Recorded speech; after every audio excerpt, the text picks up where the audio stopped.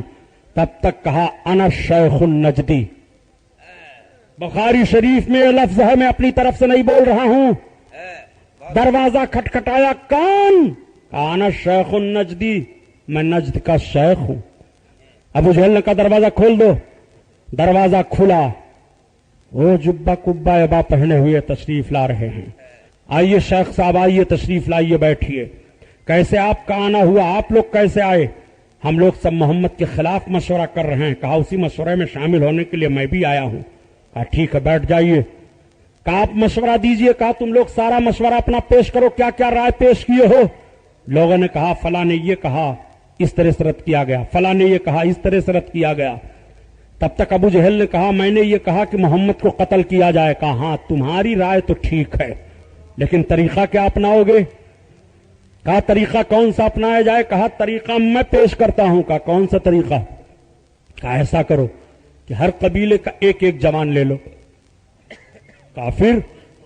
کہا ہر ایک قبیلے کا ایک ایک جوان اکٹھا ہو کر کے سارے جوان ان پر حملہ کریں. پتہ نہیں چلے گا کہ کس کی تلوار سے وہ قتل ہوئے. تو جب پتہ نہیں چلے گا تو قاتل متعین نہیں ہوگا، اور قریش والے پورے مکہ کے قبیلہ والوں سے بدلہ نہیں لے پائیں گے، قصاص نہیں لے پائیں گے، اس لیے خون بہا پر راضی ہو جائیں گے، معاملہ درہم برہم ہو جائے گا. کہا تو بہت بڑھیا رائے ہے، ٹھیک چلیے یہی کیا جائے. مکہ کے سارے جوان اکٹھا کیے جانے لگے. نجدی صاحب تو چلے گئے مشورہ دے کر کے. نبی کونین صلی اللہ تعالی علیہ وسلم کے قتل کے خلاف شیخ نجدی نے مشورہ پیش کیا تھا. آپ ذرا غور فرمائیں، آج نجد کی تعریف کتنی کی جا رہی ہے. آپ سے میں پوچھوں کہ نجد کسے کہتے ہیں معلوم ہے؟ نجد کا نیا نام کیا ہے آپ کو پتا ہے؟ نیا نام کیا ہے نجد کا؟ آپ سوچیں گے ہمیں نہیں معلوم. بڑا عجوبہ سنا رہے ہیں سبحانی صاحب. نجد کا نیا نام ریاض رکھا گیا ہے. ریاض، وہی ریاض ہے جو سعود کا دارالسلطنت بنا ہے، اسی کا پرانا نام نجد ہے. اب آپ کو نجد سمجھنے میں دقت نہیں ہوگی. شیخ نجدی ہوں میں. اس نے یہ کہا تھا اور سرکار کے قتل کے خلاف مشورہ پیش کیا تھا. نوجوان تیار ہو گئے تلواریں لے لے کر کے. ہجرت کا معاملہ نہیں پیش کرنا ہے. قرآن کے تعلق سے جو بات ذہن و فکر میں اتارنے کی کوشش کر رہا ہوں اس پر غور فرمائیے. اللہ کے رسول صلی اللہ تعالی علیہ وسلم نے اپنے بستر پر حضرت مولا کائنات کو بلایا تھا اور فرمایا علی تم ہمارے بستر پر سو جاؤ. حضرت علی بستر پر سو گئے اور نبی کونین صلی اللہ تعالی علیہ وسلم تشریف فرما ہوئی اپنے بستر سے گھر سے باہر نکلے. حجرے سے باہر قدم رکھا. کفاریان مکہ کے جوان تلواریں نکال کر کے کاشانہ رسول کو گھیرے میں لیے ہیں. اب میں آپ سے پوچھتا ہوں، اللہ کے رسول صلی اللہ تعالی علیہ وسلم نے ہجرت فرماتے ہوئے جب اپنے کاشانے سے اپنے قدم پاک کو باہر نکالا تھا اور کافروں کی طرف رسول اللہ کی نگاہ پڑی تھی تو کیا تلاوت کیا تھا معلوم ہے؟ حافظ کلیم اللہ صاحب بیٹھے ہیں، آپ کے خطیب و امام بیٹھے ہوئے ہیں، ان سے پوچھو وہ کون سی آیت کریمہ تھی. رب فرما رہا ہے وما رمیت اذ رمیت ولکن اللہ رمی. محبوب جب اپنے آپ کو آپ نے اپنے ہاتھوں میں کنکریاں لے کر کے پھینکا تھا کافروں پر تو آپ نے نہیں پھینکا تھا بلکہ آپ کے رب نے پھینکا تھا. میرے سرکار نے کنکریوں کو اپنے ہاتھ میں لیا اور قرآن کی تلاوت کرتے ہوئے ان کی طرف پھینک دیا. ان کی نگاہوں کی چھاؤں سے تلوار کی دھار کے نیچے سے نکل گئے مگر ان کی نگاہیں دیکھ نہ سکی. گستاخ کو محبوب دکھایا نہیں جاتا، انداز حسینوں کو سکھایا نہیں جاتا. نبی جب نکل رہے ہیں دشمنوں کی چھاؤں سے تو قرآن کی تلاوت کرتے ہوئے نکل رہے ہیں. رسول اللہ نے اپنی زندگی کا فارمولہ پیش کر دیا ہے. تمہیں دشمن سے نپٹنا ہے تو قرآن کی تلاوت کرتے رہو. تمہیں دشمنوں کے نرغے سے گزر جانا ہے تو قرآن کی تلاوت کرتے رہو. قرآن کی تلاوت کرنے والا کہیں پر بھی شکست کا منہ نہیں دیکھ سکتا ہے. ذالک الکتاب لا ریب فیہ، یہ قرآن ہے، اس میں کوئی شک نہیں. یہ قرآن ہے، اس میں کوئی شبہ نہیں، اس میں کوئی گنجائش نہیں. نعرہ تکبیر، نعرہ رسالت، فیضان قرآن، مذہب اسلام، علامہ غلام محی الدین صاحب قبلہ سبحانی. تو آپ ذرا دیکھو قرآن کو تعویذ بناؤ گے. قرآن کی صرف اتنی ہی اہمیت ہے کہ تعویذ لکھ لکھ کر کے گلے میں پہنے رہو. قرآن کی تلاوت کب کرو گے؟ آپ کی زبان قرآن کی تلاوت سے تر کب ہوگی؟ آؤ دیکھو قرآن کی تلاوت کرنے والوں نے کس طرح سے قرآن پڑھ کر کے تمہیں ذہن و فکر دیا تھا.